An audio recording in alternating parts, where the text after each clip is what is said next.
All right, is this working better?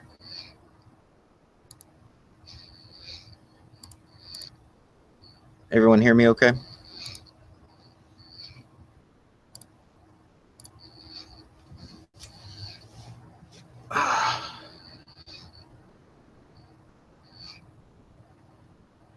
Okay, cool.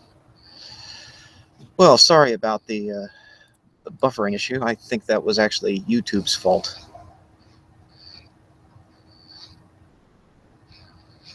We have Clavius crater down here. I'll go back to uh, Hadley and the landing site of Apollo 15 for a moment. For anyone who was trying to watch that but too annoyed by the buffering.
I don't like the sound of those sprinkler systems coming on over there. I'm pretty sure the sprinklers on my side already went.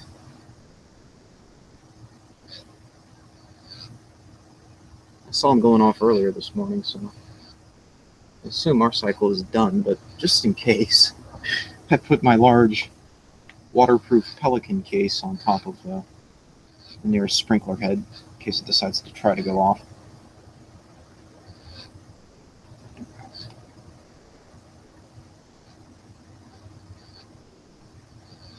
I don't think it'll be an issue, but it just makes me nervous. Anyway, let's see here. Oh yeah, I was going to slew to Aldebaran for a moment.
Pardon me for a moment. Trying to multitask the use of the scope tonight. I'm sure some of you have heard about these videos going around about a disco star, which just, for some reason, in my head, makes me think of various amusing scenes from The Martian with disco music playing. But I want to try to address those issues by replicating what a lot of these videos and photos are showing, which is normal scintillation with bad focus. I'm not going to do it with the camera that you're viewing from right now, really, because what I've got here is a catadioptric. The main camera that you're viewing through is a Schmidt-Cassegrain telescope, which means there's a central obstruction, a fixed central obstruction, and I'm not going to decollimate it just to prove the point, but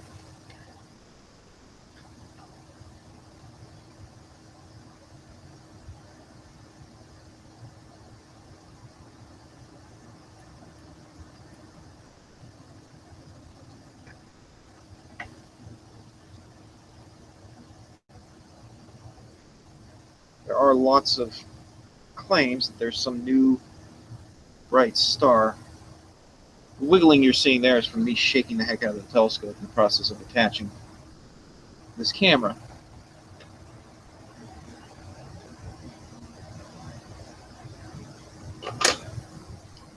So like if I defocus the star slightly, okay, you can see there it looks like a donut because I've got a central obstruction. What I really want is to use my refractor to do some quick filming here.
Let me get the camera back in focus roughly.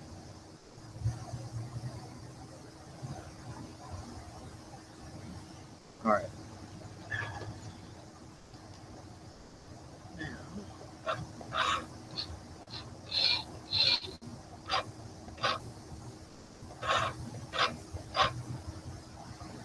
So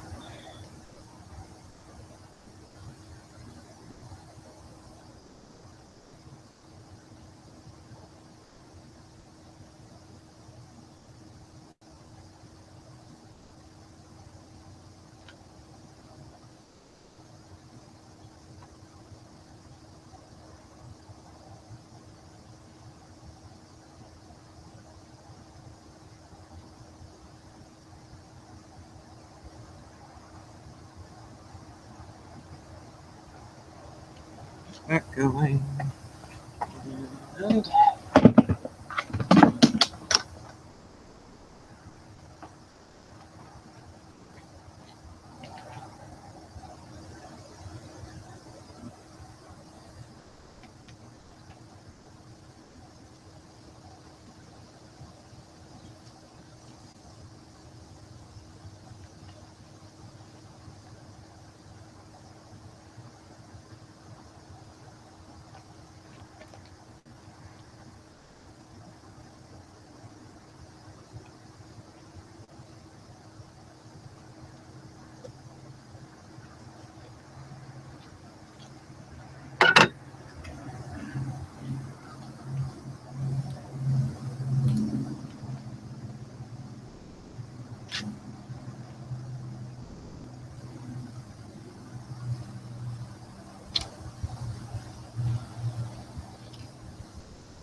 Apologies for the delay here.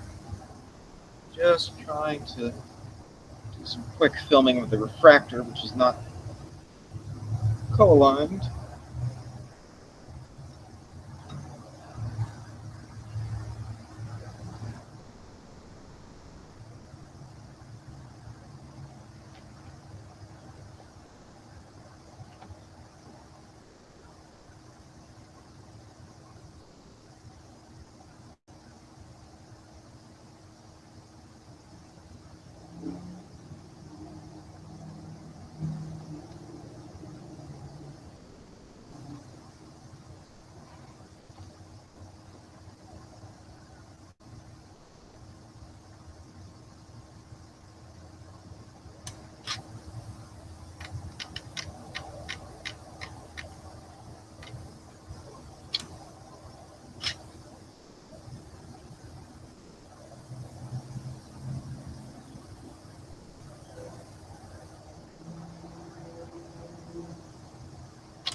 All right, we'll go back to the moon now.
That bright one there is Aristarchus crater.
Somebody says I accidentally debunked WSO. How did I do that?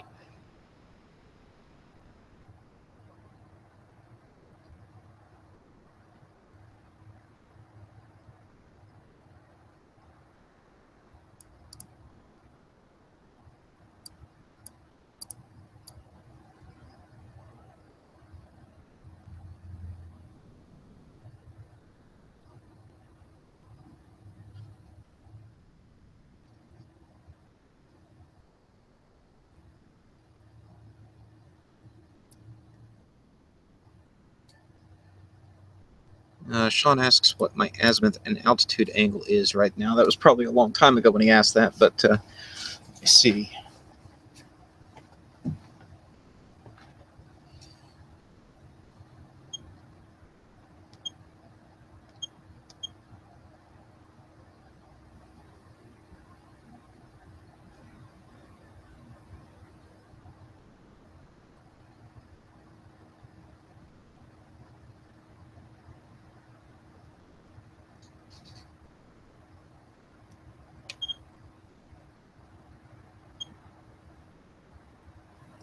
Altitude is currently 76 degrees, 36 minutes.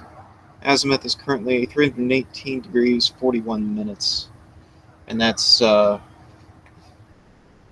little bit backwards because in this case, 0 degrees is due south.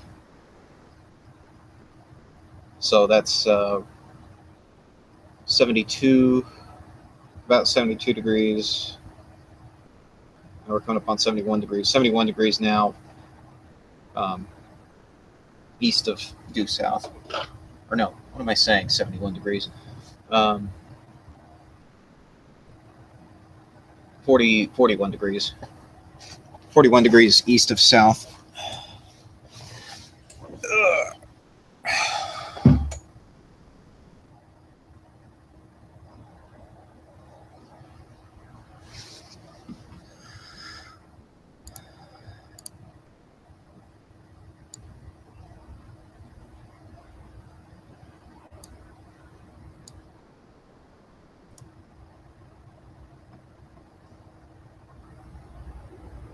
Oh, yeah, the disco star. Yeah, by defocusing a star, I got even better footage with my refractor. Unfortunately, I can't live stream it. I don't have a way currently of capturing the HDMI feed from my SLR camera directly for streaming. But I did record it on my SLR, so I'll be posting that later. Did some fun with defocused star stuff.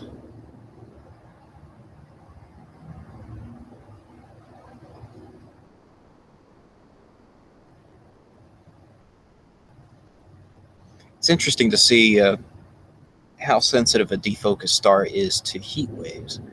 I was finding that by putting my hand even just close to the opening of the telescope, the heat from my hand, you could see the heat waves coming from my hand, even though my hand wasn't quite in front of the telescope. That was with the refractor. I didn't try that with the main scope.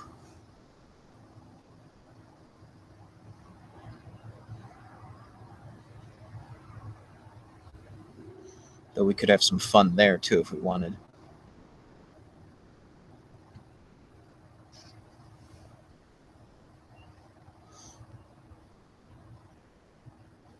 You know what the heck, why not?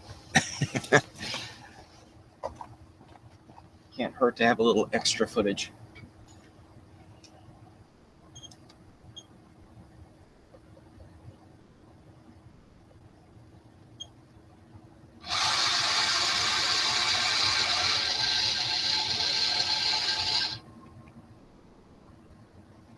So there's Procyon.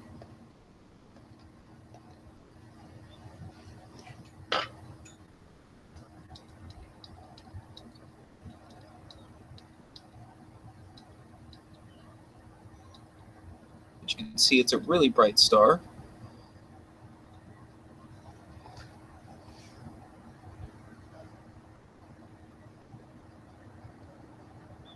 If I had to focus it, ooh, fun.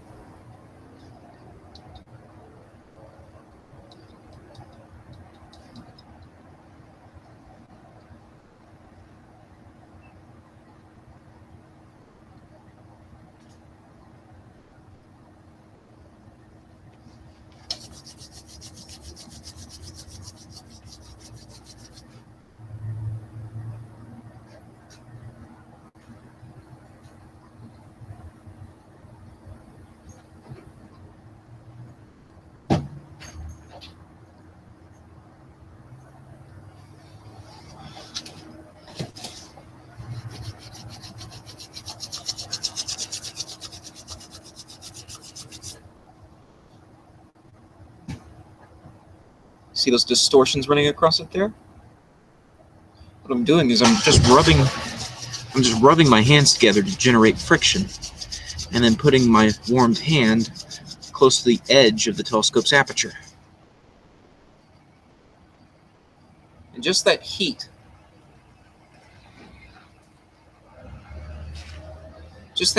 from my warm hand is enough to cause those big distortions to roll across the defocused star. Check that out. All that stuff.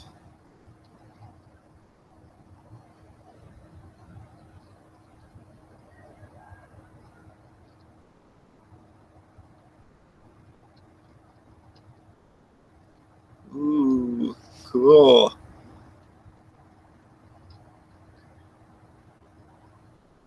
It's Nibiru. Ooh, scary. The disco star. Cue the disco music.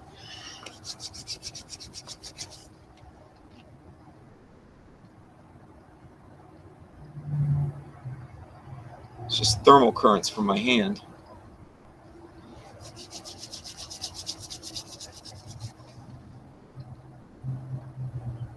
So if I get it going from two directions at once from both hands.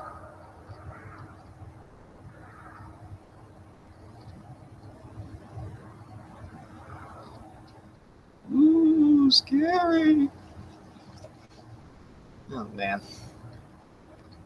I could have such fun if I was a less honest person. But when I focus it, oh, it's just a star. Just Procyon.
Okay. Let's see, what is that? Is let's see what Hyginus is the name of that ridge there through the center, I think. And again, I'm probably utterly butchering the name, but it's Hyginus, name of that crater, and also that rille running through it looks like a canyon, probably a collapsed lava tube.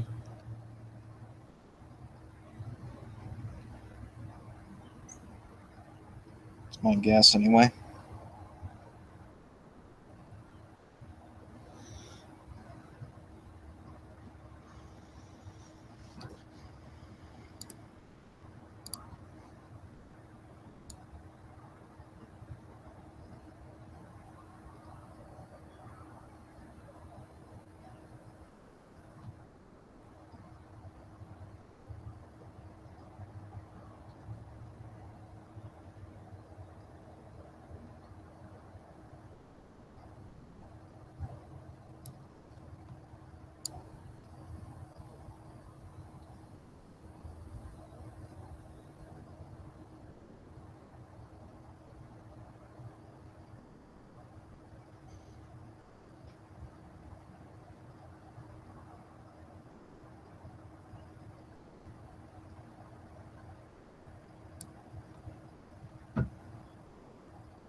Let's see if I can have some fun here before the sun comes up and before my laptop battery dies. Geez, I'm already at 25%. Gotta fix this. Got to fix this.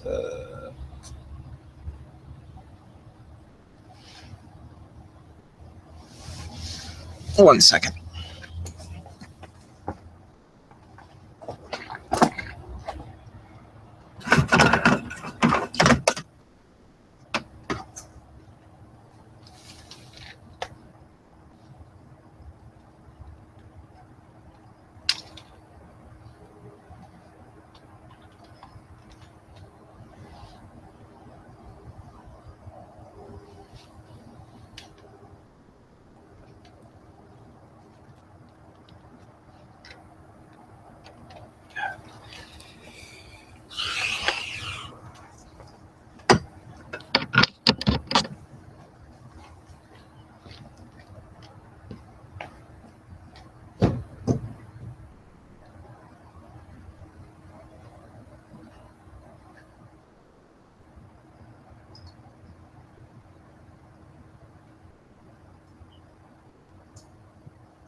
Yeah, I don't have enough plug space for everything.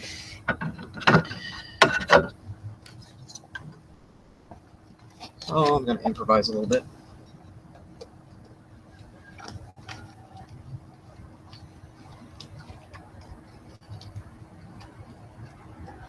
I was able to plug in my laptop now, though.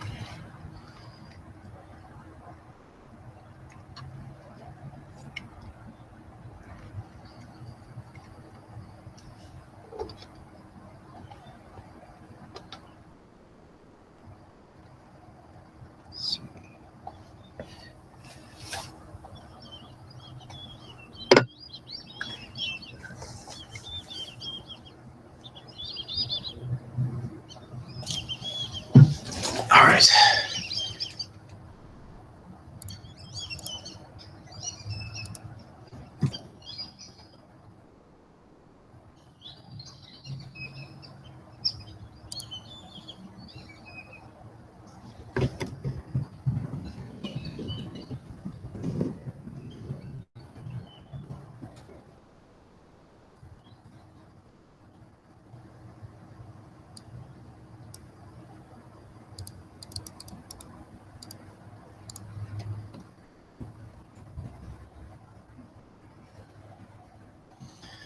I'm going to invite Daz the cameraman into my Hangout.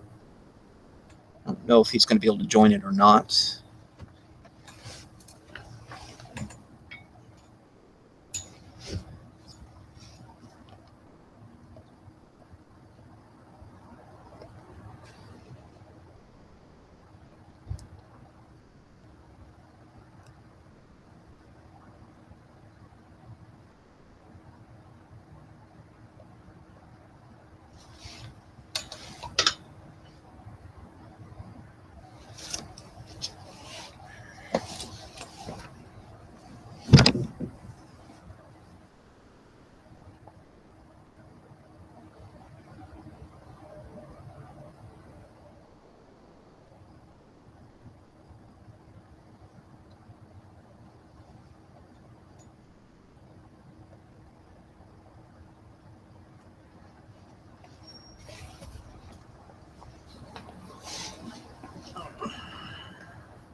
Randy Savage asks if you missed the WSO mothership again. Yes. Sorry, you just missed it.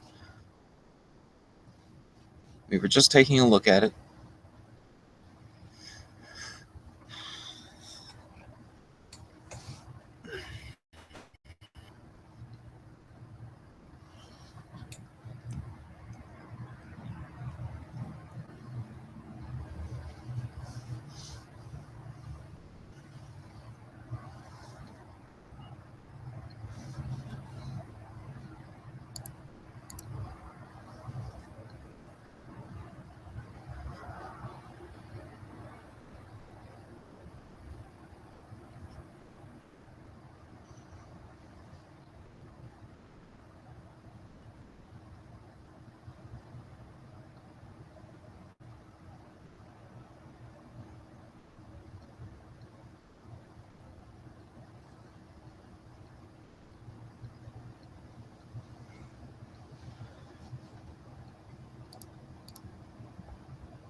Sean asks if I can take a shot of the moon just as it rises, and then again just before it sets to the same target craters.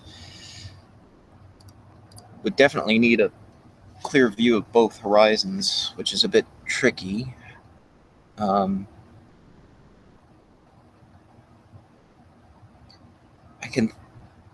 can kind of, well, I could definitely get it as it rises. Perhaps as it sets again, I'd have to move the scope, I suppose. If I go out to one of the islands, I can get a clear shot of either horizon. But is there a particular reason?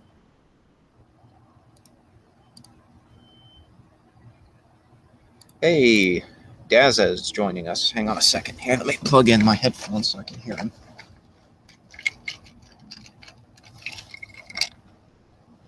Without creating an echo.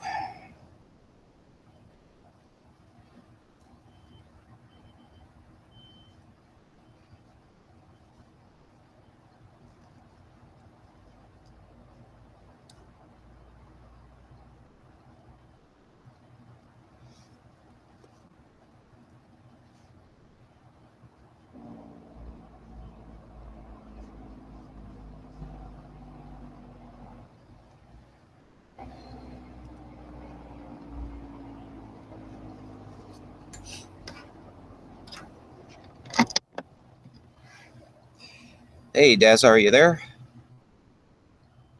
He's got himself muted. Yes, I am. Hey, how's it going? I'm good, thank you.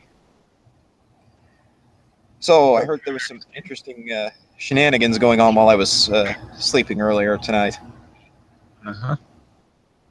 So do you want to give us an update on the Nibiru Planet X channel and some of the shenanigans going on over there? Well, it was interesting. He had a private hangout that he sent links out to, so I joined in on that. And during that discussion, I put the question to him about the two professors that he claimed that he contacted at Pittsburgh University. And he actually admitted that he was bluffing. And I've since uploaded a video to my channel with a recording of that admission. Now, he quickly backpedaled and said that he was basically using poker talk. But the thing is that he actually admitted, he said, let's just say that I tried to bluff you. So the soundbite was there, I was recording it, and we've got the admission on record. Wow. I mean, I guess I shouldn't be surprised. I'm surprised he admitted it. I mean, we kind of knew that was the case since you had contacted both of those professors, and they both emailed back and confirmed that they had never had any contact with the guy. So we knew that was the case, but for him to actually admit that was a mistake on his part, I guess, which is probably why he's backpedaling now. Yeah, so it just seems to me that every time he opens his mouth, he's lying. In fact, if you want to know when he's lying, it's very easy to tell his lips are moving. Yeah, and I guess he's. But I remember him saying something about that $4,000 telescope or something that he was supposed to get from one of his viewers, and you posted the photo, and he's shown his $4,000 telescope. Do you want to talk about that too? Yeah, the first time he described it, as I recall, he said that it was worth $4,700. And then when I was talking to him on Skype the other night, he told me it was worth $2,800. I recall these figures because I wrote them down. Certainly the second figure, $2,800. I believe the first figure was in a hangout that we can go back and check. So he sent me the picture on Skype, and he's since uploaded the same photo in one of his videos, which confirms the telescope that he was describing to me. It's a Bushnell 70mm reflector, and you can buy those on Amazon for under $200. It has no tracking, it's got no go-to. And it was interesting too that he told me on Skype that he actually had it sent to a friend's place. He didn't want it delivered to his own house in case it was a bomb. So that was very kind of him to have it sent to his friend's place, because he didn't want to get blown up himself, but obviously he didn't care too much about his friend. Nice guy. Nice guy. So, hang on, I've got the photo here. Let me see if I can pull it up. That's a spectacular views you've got there, by the way. Thank you. Yeah, it's not a bad night. Unfortunately, it was too windy at my main usual observing site for deep sky observing. Just way too windy, but clear skies and kind of cool. It's cooling off now. For Floridian, 60 degrees starts to feel a little bit like winter, so it's about as cold as we get. Right. Now it looks like you're about to share there it is. Oh, yeah, I'm sharing it wrong. And this one. Yes, here we go. Yep, there it is. There's his big, expensive telescope there. And so, to me, that looks like a wooden mount with an altitude azimuth mount at that, not even equatorial. That's right. And when they went to put it together, they put it together wrong, so it was facing the wrong way. And he told me that he actually took the mirror assembly off it when he was trying to work out which way up it was supposed to point. So, as I said, owning a telescope, poor telescope.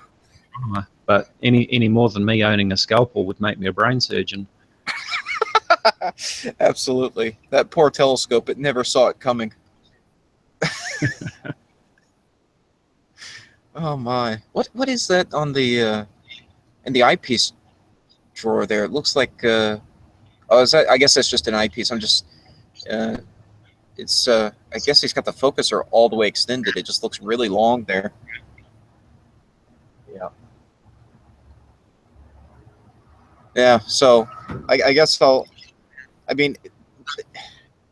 like you said, owning a scalpel does not make you a brain surgeon, and owning a telescope does not make you an astronomer. So, the fact that I happen to actually own a telescope is not what makes me an astronomer. But still, if you're going to say that you are the owner of a $4,000 or $2,700 telescope, whatever it is, it's best to tell the truth, because we can see if you're actually just an owner of a simple Bushnell telescope and you post pictures of it. It's like, that's not what a big expensive telescope looks like. So I don't know why my webcam is acting up today, but there's my scope in the background. It's a little bit bigger. The white scope on top is just a guider, for the big 8-inch Schmidt Cassegrain. A little bit better than a Bushnell on a wooden mount. So. What size is your scope there? It's an 8-inch LX200. Right. So it's an LX200 Classic. It's still got the price tag on it. It originally retailed for $3,000, and then once you add on like an S-big camera, you're at another $3,000. Right. You should upgrade to a Bushnell 70mm. Yeah, you think I should get some good views of that? Well, it might make a nice finder scope, I suppose. Yeah. I could ride piggyback on my main scope. Yeah, my only concern is that he's going to take that scope, and I'm sure he's going to, put a camera on it and take all kinds of ridiculous pictures, defocus stars, and do all the rest, and say, "Oh, I've got disco stars, I've got this, I got that." So my only hope is that people do explore other channels and find out the truth of what he's actually saying, because it's a bunch of nonsense. Yep, absolutely. Okay, well, I'm just about to head off to bed after quite an effort on his getting out there, so sleep. All right. Well, thank you for joining us, Dazza. It's good to see you again. Just before I go, did you hear his impersonations of my accent? Oh no. You have to put that into a video somehow. I want to hear that. They were quite hilarious, but he asked me to do an impersonation of him. I said, I don't do stupid. Yeah, no, I don't think I could do that either. Okay, well, you carry on. You got some great viewing there, and I'm going to hit the hay. So, yep, thank you, and good night. Good night, Dazza. All right, so that was Dazza the Cameraman. Please check out his channel on YouTube. I'll throw down a link in the video description. We've been dealing with Nibiru Planet X 2016 channel lately, and exposing some interesting claims that he's been making. So, if you saw my previous video talking about calculating the position of the moon from stereo behind back in 2007 as it was leaving Earth, I went over the math on calculating stereo's position in space. The next part, I'm going to actually take a step back and do sort of a general overview and illustrate what each of the Keplerian orbital elements actually mean. Most people don't know what an argument of perihelion is, or mean anomaly is, or any of that. So I'm going to take a step back and just try to do a general overview of what orbital elements actually correspond to, and maybe lightly address how to calculate the moon's position.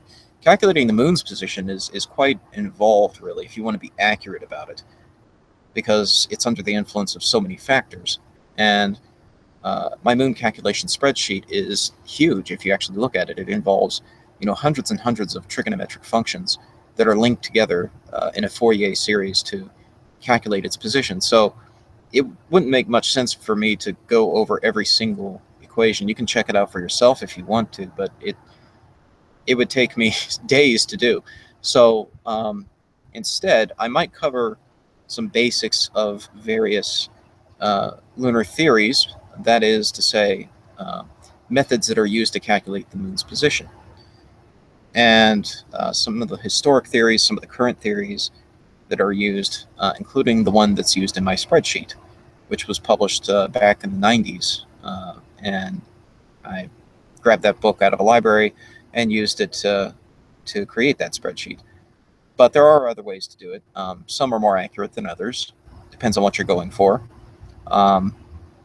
And I'll talk a little bit about that if anyone wants to really delve into it and look at how the moon's position is calculated.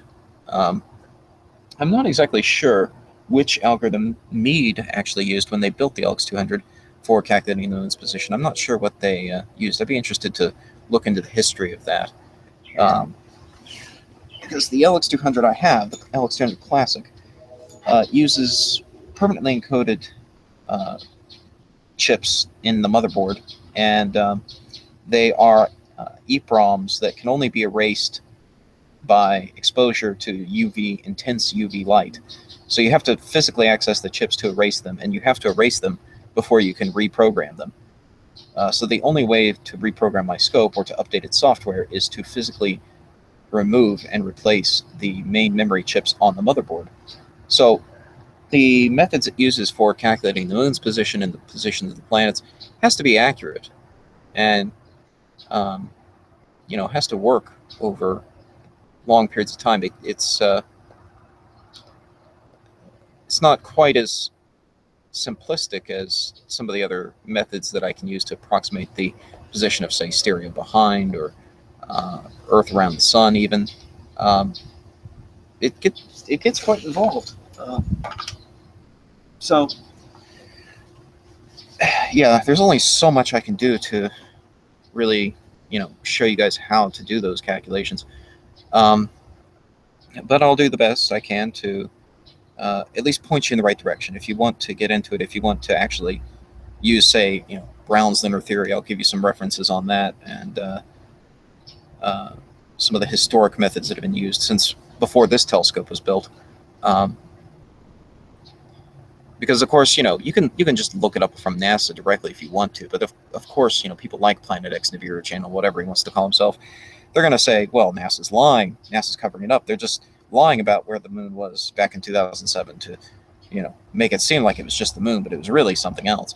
So that's why I like to use these old references from, books that have been in libraries for decades and this sort of thing, because, okay, it's one thing if you say NASA's lying on some website that's online now, but how do you explain the fact that you can predict that it was the moon passing through stereo behind in 2007, the stereo behind Core 2 images in 2007, based on nothing but calculations that you can find in books that had been in libraries since before the mission was even launched? That was all out there long before stereo behind went into space. So explain that one. That's why I say do the math, because you can argue all day long about modern software being somehow manipulated to hide some conspiracy, but when it gets right down to it, if you dig under the surface, you dig a little deeper, and you do the math, you find out, well, it doesn't quite work like that.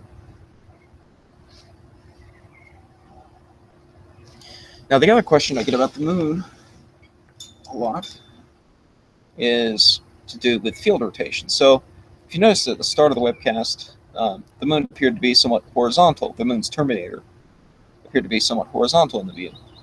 Now it appears to be mostly vertical. It's getting to be vertical in the view, and that's due to field rotation. So currently the telescope is set up in an altitude azimuth configuration.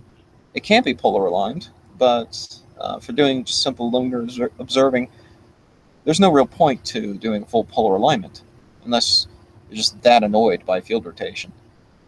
But that's why when the moon rises and the moon sets, it can look basically horizontal relative to how it looks when it's high overhead. So the moon's not too far from the meridian now at my location, and it's basically a last quarter phase moon. And so the rule of thumb is first quarter moon, meaning half full, and waxing, basically is at the meridian just at sunset. And last quarter, when it's half full in the other direction, when it's waning and half full, that's at the meridian at sunrise. It's just a simple rule of thumb for remembering where you can find the moon in the sky based on its phase. So when it's at the meridian, it will appear to be basically vertical. And when it's at the horizon, depending on where you are in the world, it can look quite horizontal. So that was actually one of the main reasons I created my moon calculation spreadsheet to begin with 3 years ago, was to show that you can directly calculate what the apparent orientation of the moon should be relative to the horizon. And you don't have to rely on Stellarium or Celestia or any other program. You can do the math yourself if you're that interested in the subject. But now that spreadsheet's come in handy for so many other things, including this latest claim about the moon transiting through the Core 2 images in stereo behind from February 2007. So that will be the next thing I address in my next video. And I'll bring you guys back some footage from the Chiefland Star Party later, and hopefully some images too, if the weather is clear. So sunrise isn't too far from now. I can see the skies turning a nice shade of blue in the morning twilight. I'm going to be wrapping up here shortly, but let's put it back on.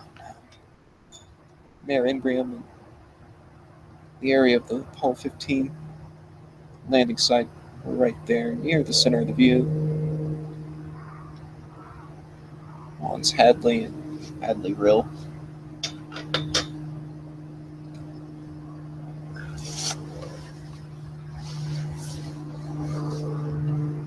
So thanks for watching, guys. I'll leave it here streaming for a few minutes while I start to prepare to pack up for the morning. Clear skies, folks.